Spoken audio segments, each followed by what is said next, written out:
വിവോയുടെ Vivo Y17s എന്ന പുതിയൊരു smart phone ഇപ്പം ഇന്ത്യൻ മാർക്കറ്റിൽ ലോഞ്ച് ചെയ്തിട്ടുണ്ട്. ഈ ഒരു സ്മാർട്ട് ഫോൺ 11,500 രൂപ പ്രൈസ് റേഞ്ചിലാണ് ഇന്ത്യൻ മാർക്കറ്റിൽ ലോഞ്ച് ചെയ്തിരിക്കുന്നത്. ഈ ഒരു വീഡിയോയിൽ നമ്മൾ നോക്കാൻ പോകുന്നത് വിവോ Y17s എന്ന ഫോണിന്റെ ഒരു സ്പെസിഫിക്കേഷൻ അനാലിസിസ് ആണ്. നമ്മൾ ആദ്യം എടുത്തു പറയേണ്ട ഫീച്ചേഴ്സിനെ പറ്റി പറയുകയാണെന്നുണ്ടെങ്കിൽ ഈ ഒരു ഫോണിൽ അങ്ങനെ എടുത്തു പറയേണ്ട ഫീച്ചേഴ്സ് ഉള്ളതായിട്ട് എനിക്ക് തോന്നിയിട്ടില്ല. നിങ്ങൾക്ക് എന്തെങ്കിലും തോന്നിയിട്ടുണ്ടോ എന്നുള്ള കാര്യം ജസ്റ്റ് ഒന്ന് കമന്റ് ചെയ്യുക. ഇനി ഈ ഒരു പ്രൈസ് റേഞ്ചിൽ വലിയ തരക്കേടില്ല എന്ന് തോന്നിയിട്ടുള്ള ഫീച്ചേഴ്സിനെ പറ്റി പറയുകയാണെന്നുണ്ടെങ്കിൽ ക്യാമറ ഫീച്ചേഴ്സ് നമുക്ക് ഈ ഒരു സെക്ഷനിൽ വേണമെന്നുണ്ടെങ്കിൽ ഉൾപ്പെടുത്താവുന്നതാണ്. ഫോണിന്റെ പിന്നിൽ ഡ്യുവൽ ക്യാമറ സെറ്റപ്പ് കൊടുത്തിട്ടുണ്ട്. 50 മെഗാ പിക്സലിന്റെ 1.8 അപ്പേഴ്സിൽ വരുന്ന മെയിൻ ക്യാമറ സെൻസർ ഈ ഫോണിൽ വരുന്നുണ്ട്. പിന്നെ 2 മെഗാ പിക്സൽ ഒരു ഡെപ്ത് സെൻസറും വരുന്നുണ്ട്. അൾട്രാ വൈഡ് ആംഗിൾ ലെൻസ് ഒന്നും വരുന്നില്ല, പക്ഷേ ഈ ഒരു പ്രൈസ് റേഞ്ചിൽ അതൊരു പ്രശ്നമായിട്ട് പറയാൻ പറ്റില്ല. പിന്നെ ഫ്രണ്ടിൽ 8 മെഗാ പിക്സലിന്റെ 2.0 അപ്പേഴ്സിൽ വരുന്ന സെൽഫി ക്യാമറയും വരുന്നുണ്ട്. അപ്പം ഓൺ പേപ്പർ ക്യാമറ സ്പെസിഫിക്കേഷൻ വലിയ തരക്കേടില്ല എന്ന് പറയാവുന്നതാണ്. ബാറ്ററിയുടെ കാര്യം പറയുകയാണെന്നുണ്ടെങ്കിൽ 5000 mAh ബാറ്ററി കൊടുത്തിട്ടുണ്ട്. 15 വാട്ടിന്റെ ഫാസ്റ്റ് ചാർജ് സപ്പോർട്ട് ചെയ്യുന്നുണ്ട്. ഇത് വളരെ മികച്ചൊരു ചാർജിങ് സ്പീഡാണ് ഈ ഒരു പ്രൈസ് റേഞ്ചിൽ എന്നൊന്നും പറയാൻ പറ്റില്ല. എന്നാലും തരക്കേടില്ലാത്തൊരു ചാർജിങ് സ്പീഡ് എന്ന് പറയാം. ടൈപ്പ് സി ചാർജിംഗ് പോർട്ടും ഇതിൽ വരുന്നുണ്ട്.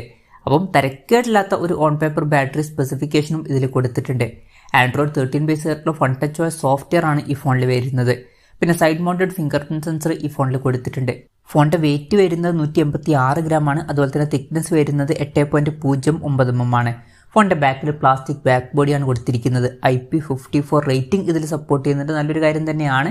പിന്നെ ഈ ഫോണിന്റെ ഗ്ലിറ്റർ പർപ്പിൾ, മിസ്റ്റിക് ഗ്രീൻ എന്നീ കളർ വേരിയൻസ് ആണ് ഇപ്പോൾ ലോഞ്ച് ചെയ്തിരിക്കുന്നത്. ഇനി പ്രോസസ്സറിന്റെ കാര്യം പറയുകയാണെന്നുണ്ടെങ്കിൽ mediatekന്റെ helio G85 എന്നുള്ള പ്രോസസ്സർ ഈ ഫോണിൽ കൊടുത്തിട്ടുണ്ട്. ഈ ഒരു പ്രൈസ് റേഞ്ചിൽ ഈ പ്രോസസ്സർ എങ്ങനെ ഉണ്ട് എന്ന് വെച്ചാൽ അത്ര മികച്ചൊരു പ്രോസസ്സറാണ് എന്ന് പറയാൻ പറ്റില്ല. അപ്പോൾ നിങ്ങൾ മെയിനായിട്ട് നോക്കുന്നത് പെർഫോമൻസ്, ഗെയിമിംഗ് ഇതുപോലുള്ള കാര്യങ്ങളൊക്കെ ആണെന്നുണ്ടെങ്കിൽ ഈ ഒരു പ്രൈസ് റേഞ്ചിൽ ബെറ്റർ ആയിട്ടുള്ള പ്രോസസ്സറുമായിട്ട് വരുന്ന ഫോണുകളൊക്കെ വരുന്നുണ്ട്. ഈ ഒരു mediatekന്റെ helio G85 എന്നുള്ള പ്രോസസ്സർ ഈ ഒരു പ്രൈസ് റേഞ്ചിൽ ജസ്റ്റ് ആവറേജ് ആയിട്ടുള്ള ഒരു പ്രോസസ്സർ മാത്രമാണ്. 10,000 രൂപയ്ക്ക് താഴെ തരക്കേടില്ലാത്തൊരു പ്രോസസ്സർ എന്ന് പറയാൻ പറ്റിയിട്ടുള്ള ഒരു പ്രോസസ്സറാണ് ഈ ഒരു പ്രോസസ്സർ.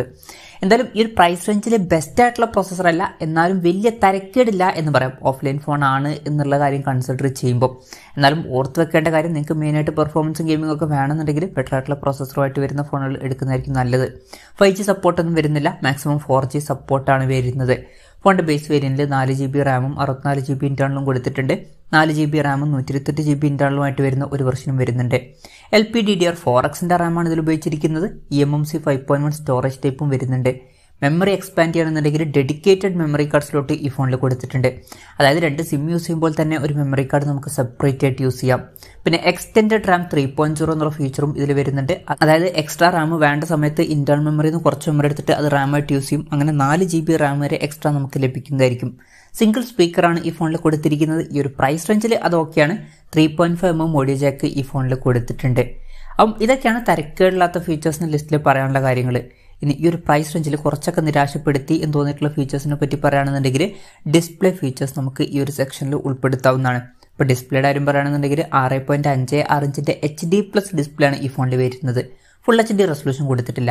11,500 രൂപ പ്രൈസ് റേഞ്ചിലൊക്കെ നമ്മൾ ഫുൾ HD റെസൊല്യൂഷൻ എക്സ്പെക്ട് ചെയ്യുന്നുണ്ട്, പക്ഷേ ഈ ഫോണിൽ അത് വരുന്നില്ല. അപ്പം അത് കുറച്ച് നിരാശപ്പെടുത്തി എന്ന് പറയേണ്ടി വരും. IPS LCD പാനലാണ് ഇതിൽ ഉപയോഗിച്ചിരിക്കുന്നത്. ഫോണിന്റെ ഫ്രണ്ടിൽ വാട്ടർ ഡ്രോപ്പ് നോച്ച് ഡിസൈനുള്ള നോച്ചാണ് വരുന്നത്. ഇനിയിപ്പം ഫുൾ HD റെസൊല്യൂഷൻ കൊടുത്തിട്ടില്ലെങ്കിലും അറ്റ്ലീസ്റ്റ് പഞ്ചോൾ ഡിസൈനെങ്കിലും കൊടുക്കായിരുന്നു, അതും വരുന്നില്ല.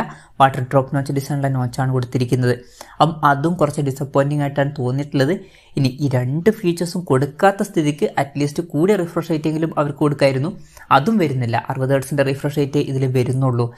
അതും കുറച്ച് ഡിസപ്പോയിന്റിംഗ് ആയിട്ടാണ് എനിക്ക് തോന്നിയിട്ടുള്ളത്. അപ്പോൾ ഡിസ്പ്ലേ ഫീച്ചേഴ്സ് മൊത്തത്തിൽ ഈ ഒരു പ്രൈസ് റേഞ്ചിന് പറ്റിയിട്ടുള്ള ഡിസ്പ്ലേ ഫീച്ചേഴ്സ് ആണ് എന്ന് പറയാൻ പറ്റില്ല. അതാണ് നിരാശപ്പെടുത്തി എന്നുള്ള ഫീച്ചേഴ്സിൽ പറയാനുള്ള കാര്യങ്ങൾ.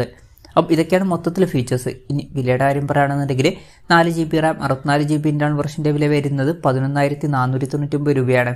അതുപോലെ തന്നെ 4GB റാം 128GB ഇന്റേണൽ വെർഷന്റെ വില വരുന്നത് 12,499 രൂപയാണ്.